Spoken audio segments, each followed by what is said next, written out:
We're going to read Rituals. The inchworm would have found a way to measure the story that Rini tells us today.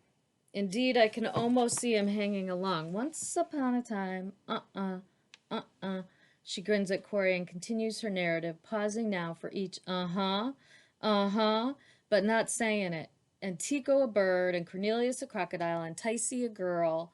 They all live together in a house in the woods. She animates the page with her bound mice as I write down her words, our hands moving to the same rhythm, two lefties careful not to collide. Isn't Ticey your cousin who came to the potluck? Corey asks, with lots of braids. Rini nods, but does not interrupt her story. So they all lived together, and then a princess knocked on the door because she was lost. Can I live here? Sure, you can sleep with me because we're really sisters. And there was a rainbow. She reaches over and draws a mouse on Corey's notebook. Corey takes a crayon and taps out, their private joke.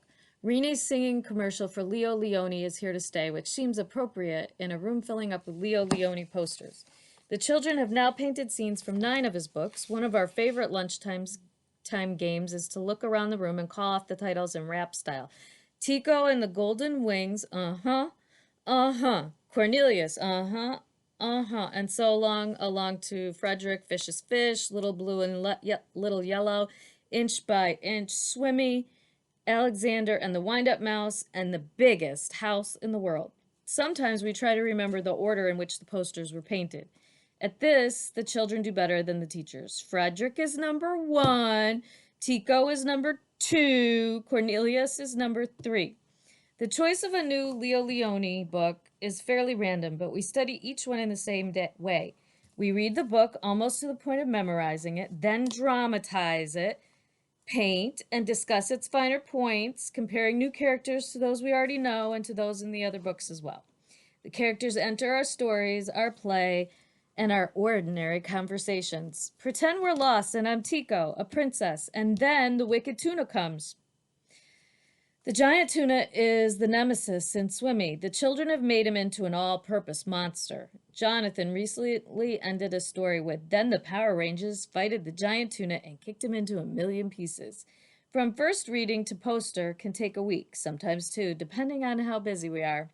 There are the birthdays, holidays, visitors, and special events. The math, science, and writing, the art, music, and games that we have always included in the kindergarten program. And we make sure to read books by other authors every day. But for me, Leo Leone occupies the main stage alongside the children's own stories and play. I am like Oliver, as described by Rini to her mother. He be thinking only about rabbits, thinking about rabbits all the time.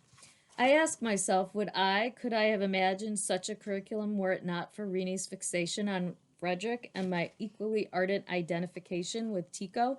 Rini and I are unmindful of the wisdom that cautions moderation in all things. It is passion Rini wants, a room full of dancing brown girls and dreamy mice, mother rabbits who rescue babies from an eagle's nest, princesses who sleep with their cousins and have crocodiles for pets, and friends who color and hug and whisper to each other all day long. I, too, require passion in the classroom. I need the intense preoccupation of a group of children and teachers inventing new worlds as they learn to know each other's dreams.